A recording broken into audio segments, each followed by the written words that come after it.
Olá pessoal, vamos para mais um dia de Lectio. Já estou aqui com um cafezinho.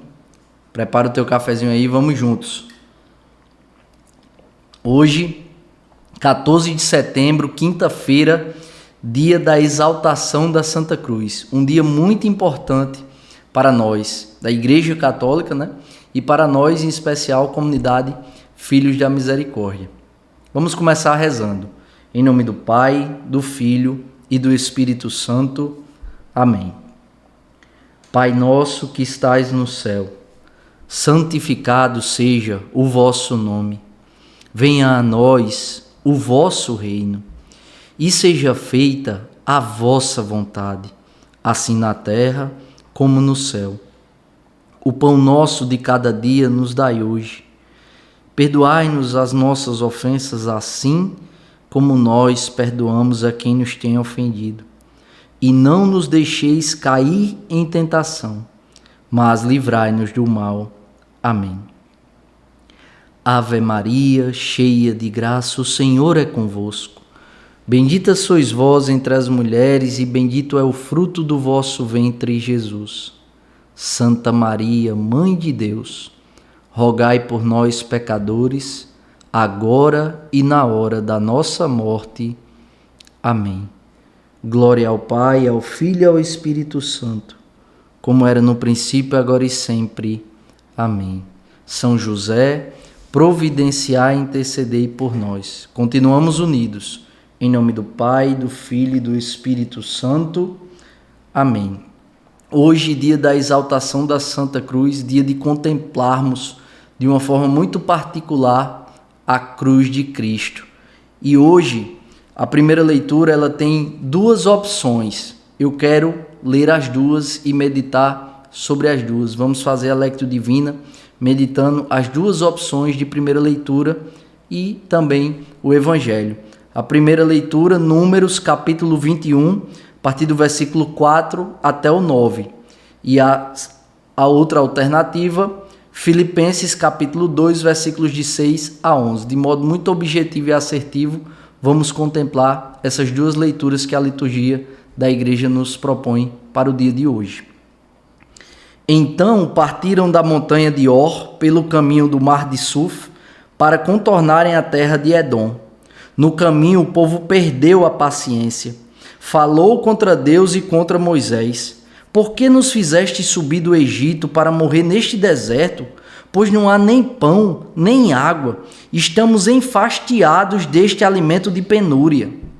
Então Yahvé enviou contra o povo serpentes abrasadoras, cuja mordedura fez perecer muita gente em Israel. Veio o povo dizer a Moisés: pecamos ao falarmos contra Yahvé e contra ti. Intercede junto de Yahvé para que afaste de nós estas serpentes.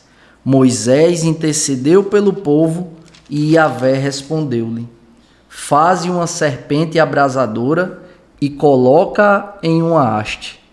Todo aquele que for mordido e a contemplar viverá.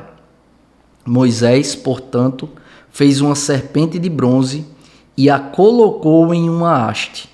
Se alguém era mordido por uma serpente, contemplava a serpente de bronze e vivia. Palavra do Senhor, graças a Deus. Então, primeira coisa aqui, a gente contemplar ali o finalzinho do versículo 4. No caminho, né?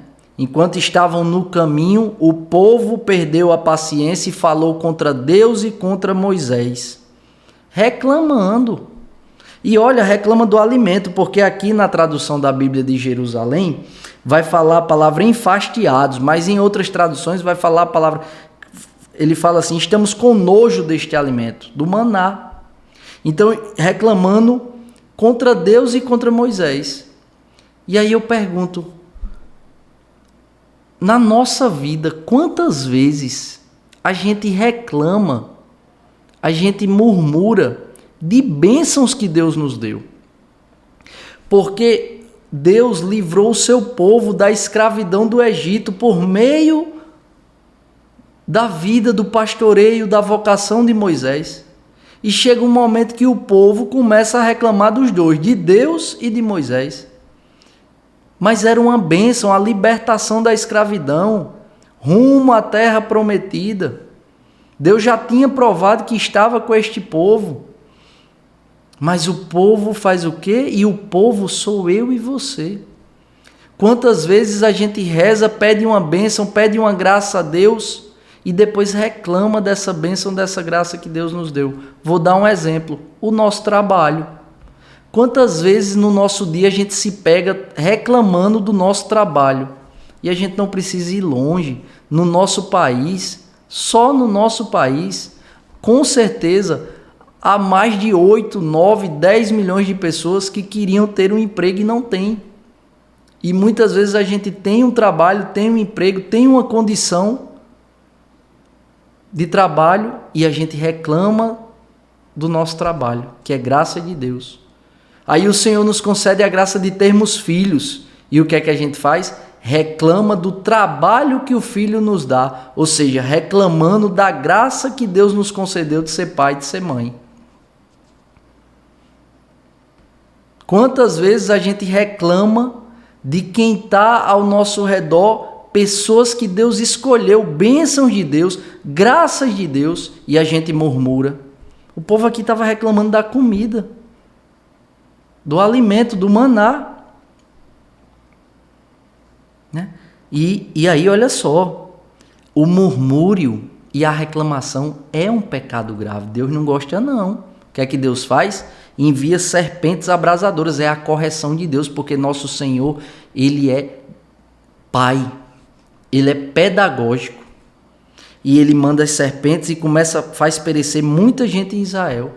Então muita gente, mesmo sendo povo eleito, morreu por causa do pecado. A correção de Deus, a permissão. E Deus corrige, aí o povo vai e volta atrás. Né? Arrependido, chega para Moisés, pecamos contra Deus e contra ti, intercede junto a Yahvé por nós. E aí Moisés vai lá pedir pelo povo. E aí o que é que acontece? O Senhor manda Moisés construir uma serpente de bronze, perceba. Construir uma serpente de bronze e colocá-la em uma haste. Aqui é a prefiguração da cruz de Cristo, porque toda pessoa que era picada, que era mordida pela serpente e contemplava aquela serpente de bronze, era curada. O que é que a palavra quer nos ensinar essa primeira leitura? Essa serpente de bronze elevada numa haste é a prefiguração da cruz de Cristo, do Filho do Homem que foi elevado no madeiro. Contemplar a cruz de Cristo nos salva, porque é a cruz de Cristo que nos corrige. Porque perceba, se Deus se inclinou, se abaixou à condição humana para ser elevado na cruz, para morrer na cruz, abraçou a sua cruz, amou a sua cruz até o fim, quem sou eu e você para reclamar da nossa cruz, para não querer a nossa cruz, para murmurar diante de qualquer adversidade? E olha que muitas vezes a gente reclama diante de adversidades pequenas, uma coisa que eu aprendi com a minha esposa. Muitas vezes a gente fala que uma coisa na nossa vida é problema que nem problema é. Logo quando a gente casou, minha esposa falava muito isso. Eu falava alguma coisa, ela, cadê o problema? Não estou encontrando problema. Por quê? Porque isso nem problema é apenas a vida acontecendo. Uma criança que dá trabalho não é problema, é a vida acontecendo. Um problema financeiro, às vezes fruto de uma adversidade, não é problema, é a vida acontecendo. Entende? Então, se Deus, que é Deus, não olhou para a sua condição divina, como a gente vai ver agora em Filipenses, aceitou e amou a sua cruz até o fim, nós que somos cristãos, que somos discípulos de Cristo, quem somos nós para renunciar à nossa cruz? Não, precisamos pedir essa graça ao Espírito Santo de forma madura. O Espírito Santo me concede a graça de abraçar a cruz que o Senhor reservou para mim. E essa cruz, ela é a soma de todos os pequenos desafios que o Senhor vai permitindo que a nossa vida, que aconteça na nossa vida. para pedagogicamente ir nos corrigindo e nos educando a nossa vontade, o nosso corpo para o céu. Então, contemplar a cruz de Cristo é permitir essa correção para ressignificar os nossos sofrimentos e ressignificar os nossos deveres. Vocês entendem? É isso que o Senhor quer nos ensinar. É essa a pedagogia da cruz. E precisamos exaltar a cruz. A cruz não é sinal de maldição. Para nós cristãos, a cruz é sinal de bênção. Porque é ela quem ressignifica a nossa vida.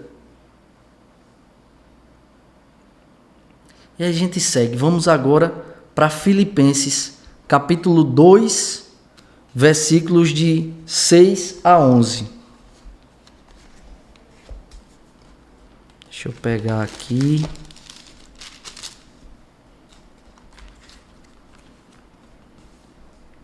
Segunda opção de primeira leitura hoje, Filipenses capítulo 2, versículos de 6 a 11.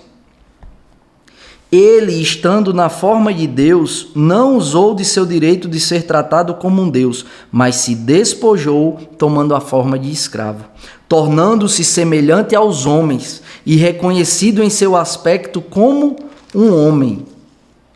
Abaixou-se, tornando-se obediente até a morte sobre uma cruz. Por isso Deus soberanamente o elevou e lhe conferiu o nome que está acima de todo nome, a fim de que ao nome de Jesus todo joelho se dobre, nos céus, sobre a terra e sob a terra, e que toda língua proclame que o Senhor é Jesus Cristo, para a glória de Deus Pai. Palavra do Senhor, graças a Deus. Então, vamos lá, pessoal, olha só. Ele, estando na forma de Deus, não usou do seu direito de ser tratado como Deus. Então, ele sendo Deus, Jesus Cristo nosso Senhor, sendo Deus, viveu a kenosis, o esvaziamento de si. Ele não olhou para a sua condição divina, ele se abaixou, ele assumiu a condição de homem. Olha, não usou do seu direito de ser tratado como Deus, mas se despojou. Ou seja, Cristo sendo Deus, ele não teria que morrer, porque ele não é pecador. Ele escolheu morrer. Ninguém tomou a vida de Cristo. Cristo deu a sua própria vida. Foi a paga para nos redimir, para nos trazer a redenção, a salvação. E ele continua, mas se despojou tomando a forma de escravo, de quê? De servo. De servo. A gente não foi criado para ser servido, a gente foi criado para servir. Ninguém nasce para si. Ninguém, tudo que foi criado, olha para a criação de Deus, olha para a criação humana.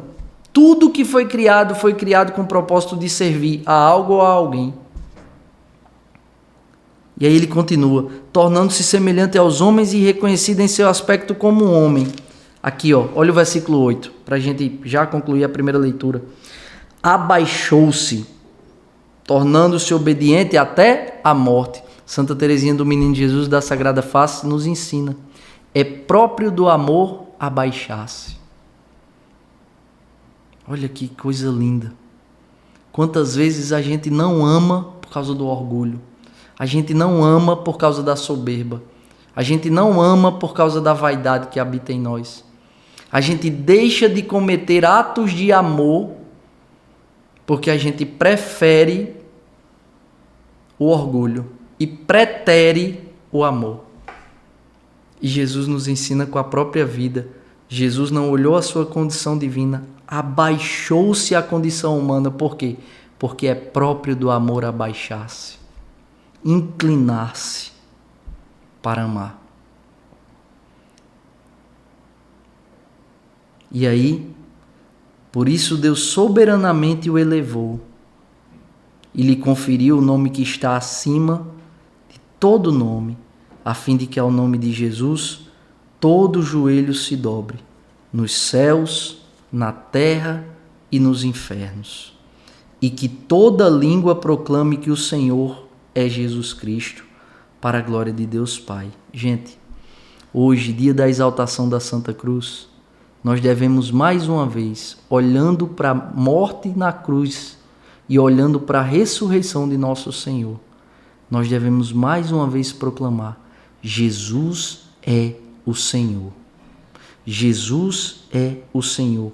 Você vai dizer aí, seu nome, né? Eu, Vitor, proclamo hoje, 14 de setembro, dia da exaltação da Santa Cruz. Eu, Vitor, proclamo hoje, Jesus Cristo é o Senhor. Faça isso. E peça ao Espírito Santo essa graça de assumir as condutas que nosso Senhor Jesus assumiu.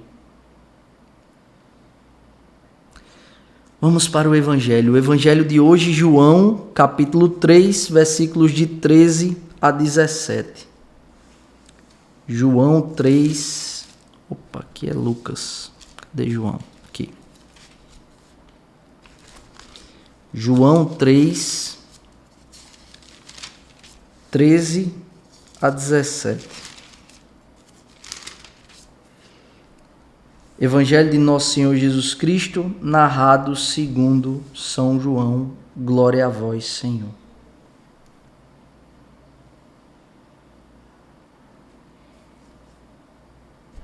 Ninguém subiu ao céu, a não ser aquele que desceu do céu, o Filho do Homem. Como Moisés levantou a serpente no deserto, assim é necessário que seja levantado o Filho do Homem, a fim de que todo aquele que crer tenha nele vida eterna. Pois Deus amou tanto o mundo que entregou o seu Filho único, para que todo o que nele crê não pereça, mas tenha vida eterna. Pois Deus não enviou o seu Filho ao mundo para julgar o mundo, mas para que o mundo seja salvo por ele. Palavra da salvação, glória a vós, Senhor. Então perceba, Jesus está dizendo o seguinte, aqui é Jesus falando, tá? É Jesus no diálogo com Nicodemos. Se você for lá para o versículo 9, você vai ver. Perguntou-lhe Nicodemos, como isso pode acontecer? E respondeu-lhe Jesus. E aí ele começa a dar uma resposta mais longa, né? Uma exortação. E olha, aqui, quando Jesus fala, ninguém subiu ao céu, ele está dizendo que é próprio dele que desceu do céu, né? Ninguém subiu ao céu a não ser aquele que desceu do céu, é Jesus, o Filho do Homem. Então, como Moisés levantou a serpente no deserto, assim é necessário que seja levantado o Filho do Homem. É Jesus falando da prefiguração lá de Números, daquela serpente que foi levantada. É Jesus fazendo memória, é Jesus voltando para esse fato histórico que era importante aqui nesse diálogo, para dizer, assim é necessário que seja levantado o Filho do Homem. Por quê? Porque lá naquele momento do povo eleito de Israel, as pessoas que eram mordidas pela serpente, aqui para nós, as pessoas que são alcançadas pelo pecado, e nós somos, porque temos o pecado original, ao contemplar a cruz, ao contemplar aquela serpente e ao contemplar a cruz de Cristo, seriam salvos. Olha como Jesus é didático, é pedagógico, né? A cruz que redime os nossos pecados e nos traz a salvação. Assim é necessário que seja levantado a cruz que redime os nossos pecados, a cruz que nos traz a salvação e a ascensão de nosso Senhor, que nos dá testemunho da glória de Deus. Ele diz, a fim de que todo aquele que crê tenha nele a vida eterna. Mas olha, todo aquele que crê tenha nele a vida eterna. Eu vou para o 16, porque o final do 16 a gente discorre um pouco sobre isso. Pois Deus amou tanto o mundo que entregou o seu Filho único. Hoje eu sou pai. Hoje eu sei o valor que é isso aqui. É um amor incalculável, incondicional. Esse amor capaz de entregar o seu Filho único. É a palavra de Deus, não é uma tese, é a palavra de Deus. Pois Deus amou tanto o mundo que entregou o seu Filho único por você. Por você. Para que ele entregou o seu Filho único? Para que todo que nele crê não pereça, não morra, mas viva a sua imortalidade. A alma é imortal no céu, mas tenha vida eterna. Agora aqui é importante a gente revisar isso. E aí São Tomás de Aquino nos ensina, né? Pois Deus amou tanto o mundo que entregou o seu Filho único.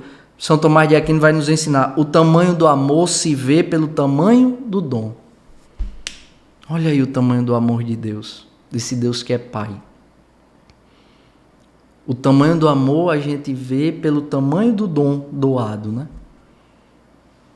Jesus. Jesus. Então, todas as vezes que se abater sobre você a tristeza, o desânimo, você vale o sangue de Deus.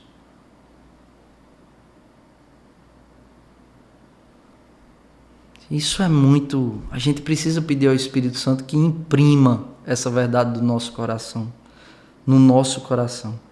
E aí ele diz: para que todo o que nele crê não pereça, mas tenha vida eterna. Não basta crer. Não basta dizer que crê. Tem uma música do Diácono Nelson que diz assim, né? Eu não quero só dizer amém. Quero mostrar com a vida que eu creio. Eu não quero só dizer muito obrigado.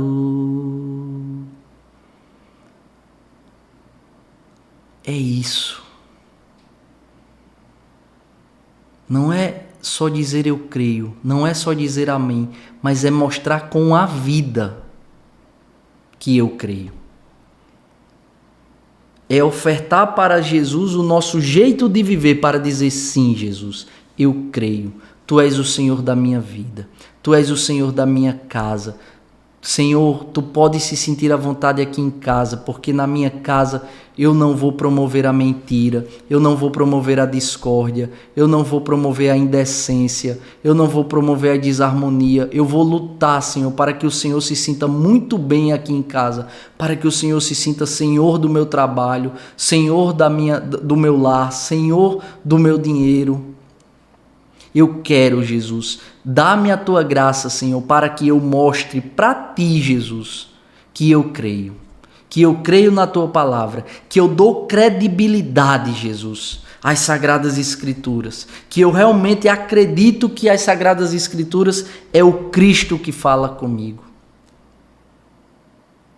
a fim de viver eternamente ao lado do amor, que é Jesus Cristo. Que Deus nos abençoe e nos aprove a cada passo. Se vivo, vivo pela misericórdia do Senhor.